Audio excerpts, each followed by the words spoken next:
താടിയും പൊട്ടും talks. Guys, കൊച്ചിയിൽ പനമ്പള്ളി നഗറിൽ ജനിച്ച് അധികമാവാത്ത ഒരു ചോര കുഞ്ഞിനെ റോഡിൽ വലിച്ചെറിഞ്ഞ് കൊന്ന നാടിനെ ഞെട്ടിപ്പിക്കുന്ന ഒരു സംഭവം നമ്മളെല്ലാവരും അറിഞ്ഞു കാണും. അപ്പൊ അറിയാത്തവർക്ക് വേണ്ടിയാണ് ഈ വീഡിയോ. അപ്പൊ വീഡിയോയിലേക്ക് പോകുമ്പോൾ നമ്മുടെ ചാനൽ ആരെങ്കിലും സബ്സ്ക്രൈബ് ചെയ്തിട്ടുണ്ടെങ്കിൽ സബ്സ്ക്രൈബ് ചെയ്യണം, ലൈക്ക് ചെയ്യണം, ഷെയർ ചെയ്യണം, സപ്പോർട്ട് ചെയ്യണം. പനമ്പള്ളി നഗർ കൊച്ചിയില് ഒരു ചോര കുഞ്ഞിനെ നടു റോട്ടിൽ പൊതിഞ്ഞ് മരിച്ച നിലയിൽ കണ്ട് റോഡിൽ കിടക്കുന്നത് ആ വഴിക്ക് വന്നൊരു ഡ്രൈവറാണ് കണ്ടത്.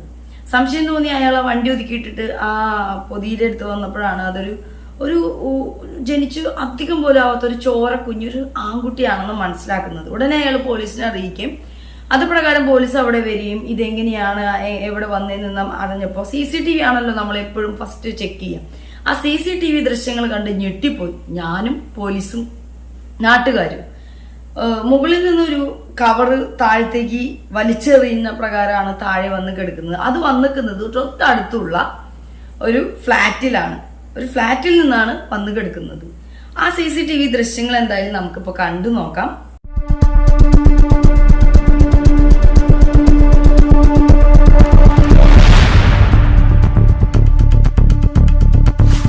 ഏതൊരു മനുഷ്യന്റെയും ഹൃദയത്തെ പിടിച്ചുലച്ച ഒരു വീഴ്ചയായിരുന്നു അത്.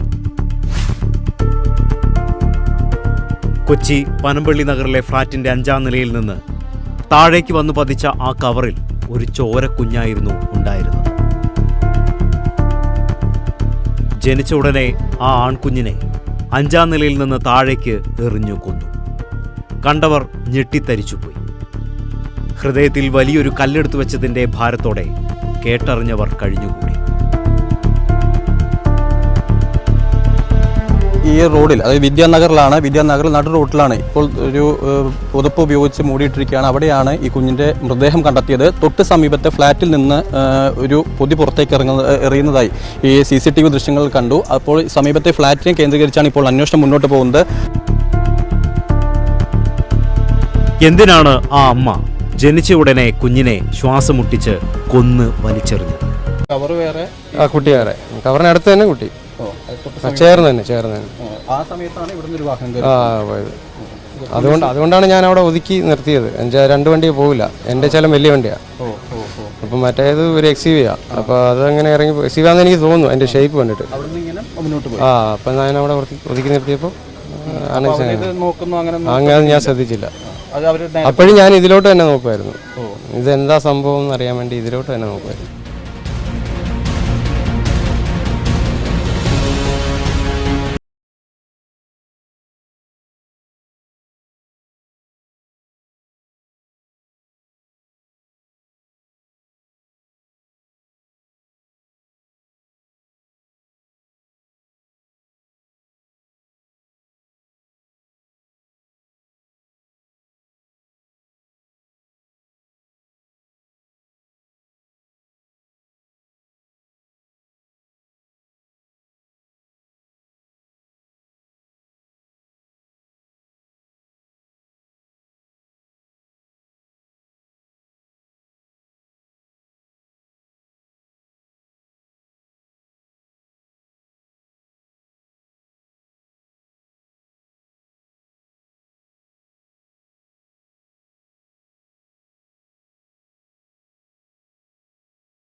ടൈം കിട്ടുന്നില്ല.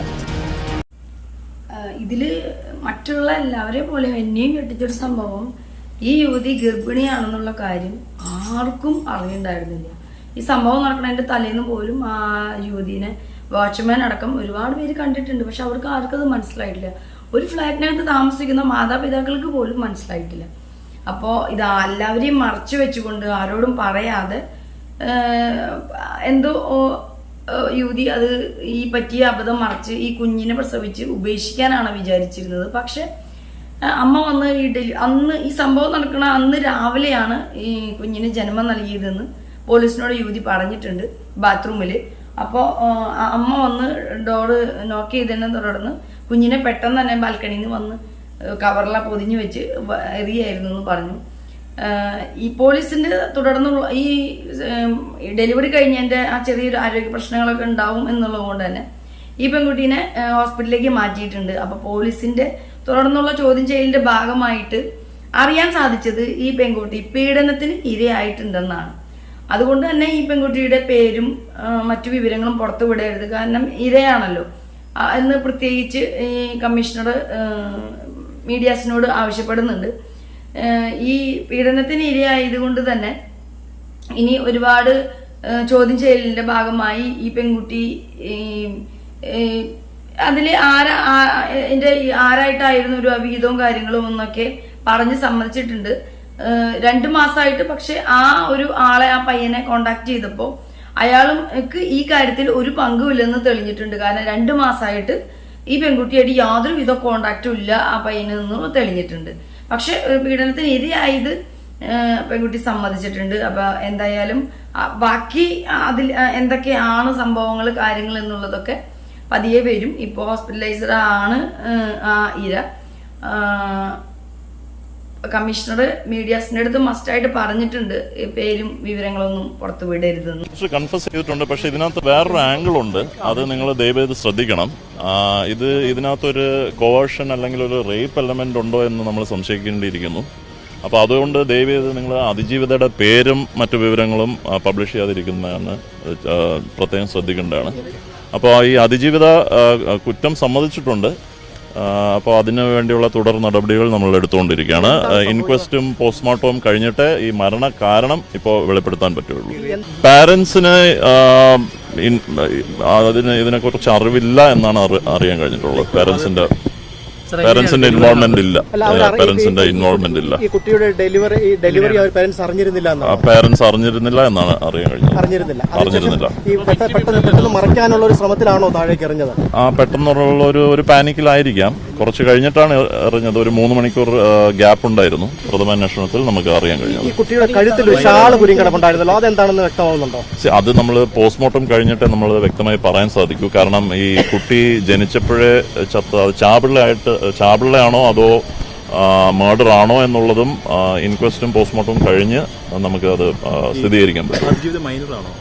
മൈനർ അല്ല, 23 വയസ്സാണ് പ്രായം. പക്ഷെ അതിജീവിത ഈ ഒരു ആംഗിൾ ഉള്ളതുകൊണ്ട് നമ്മളിപ്പോ പേര് വിവരങ്ങൾ പുറത്തു പറയാൻ സാധിക്കില്ല. സർവൈവറിന്റെ മൊഴിയെടുപ്പിൽ നിന്ന് അങ്ങനെ ഒരു ആംഗിൾ നമുക്ക് കിട്ടിയിട്ടുണ്ട്. അപ്പൊ അതില് ബാക്കി വ്യക്തമായിട്ടുള്ള ഇൻവെസ്റ്റിഗേഷൻ ആവശ്യമാണ്. ഇവർക്ക് വൈദ്യസഹായം അടക്കം നൽകുന്നതിനുള്ള ക്രമീകരണങ്ങളാണോ ഏർപ്പെടുത്തുന്നത്? ആ വൈദ്യസഹായവും അതിനെ തുടർന്ന് അറസ്റ്റും ബാക്കി ഫോർമാലിറ്റീസും ഉടനെ തന്നെ ചെയ്യുന്നു. പാരന്റ്സ് ഇൻവോൾവ് അല്ല, അത് ഇൻവോൾവ് അല്ലായിരുന്നു. പാരന്റ്സ് അറിഞ്ഞിട്ടില്ല. കൺഫ്യൂഷനിൽ അത് പ്രത്യേകിച്ച് അങ്ങനെ പറഞ്ഞിട്ടില്ല. അവര് ഷോക്കിലും പാനിക്കിലും ആണ് അതിജീവിച്ചത്. പാനിക് അതിന്റെ ഒരു കണ്ടിന്യൂറ്റി ആയിരിക്കാം. ഒരു പക്ഷെ ഡെലിവറി കഴിഞ്ഞൊരു 3 മണിക്കൂർ ഗ്യാപ്പ് എടുത്തിട്ടുണ്ട്. അല്ലെങ്കിൽ ഡെലിവറി കഴിഞ്ഞ വഴിക്ക് തന്നെ വേണമെങ്കിൽ കൊല്ലായിരുന്നു. ഒരു 3 മണിക്കൂർ ഗ്യാപ്പ് എടുത്തതിന് ശേഷമാണ് എന്ത് ചെയ്യണം, വീട്ടുകാരോ നാട്ടുകാരോ ആരും അറിയാതെ ഇങ്ങനൊരു അബദ്ധം പറ്റിയത്, എനിക്ക് തന്നെ ഒരാൾ പീഡിപ്പിച്ചിട്ടുണ്ട്, അതെല്ലാം ഈ പറയുന്ന പെൺകുട്ടി സമ്മതിച്ചിട്ടുണ്ട്. അപ്പൊ ഈ ഒരു ഡെലിവറിയും കൂടി കഴിഞ്ഞ് ഈ കുഞ്ഞിനെ ഒഴിവാക്കി കഴിഞ്ഞാൽ പിന്നെ ഇങ്ങനൊരു സംഭവം ആരും അറിയില്ല എന്ന് ഒരു പാനിക്കാവുന്ന ഒരു അവസ്ഥയുണ്ടല്ലോ നമുക്ക്. അങ്ങനെ ഒരു അവസ്ഥയിലായിരിക്കാം ഒരു പക്ഷെ ഈ കുഞ്ഞിനെ ശ്വാസം മുട്ടിച്ച് കൊന്ന് എറിഞ്ഞത് കാണാം. കഴുത്തിൽ കുഞ്ഞിന്റെ ഷാള് കാണുന്നുണ്ട്. അപ്പൊ ഈ ഇൻക്വസ്റ്റും പോസ്റ്റ്മോർട്ടം ഒക്കെ കഴിഞ്ഞിട്ടാണ് അത് ജനിച്ചപ്പോഴേ ചാപ്പിള്ളയായിരുന്നോ അതോ ഈ പെൺകുട്ടി കൊന്നതാണോ അതിന് ശേഷമാണോ വലിച്ചെറിഞ്ഞത് എന്നൊക്കെ എന്നാണ് കമ്മീഷണർ പറയുന്നത്. എന്തായാലും ഈ പെൺകുട്ടി ഇപ്പോഴും ഈ ഒരു സംഭവത്തിന്റെ ഒരു ഞെട്ടലിൽ നിന്ന് മാറിയിട്ടില്ല എന്നും, അപ്പോൾ അത് കാരണം ഇനി പതുക്കെ ബാക്കി ഡീറ്റെയിലും കാര്യങ്ങളൊക്കെ പുറത്തു വരുന്നതാണ് പറയുന്നത്.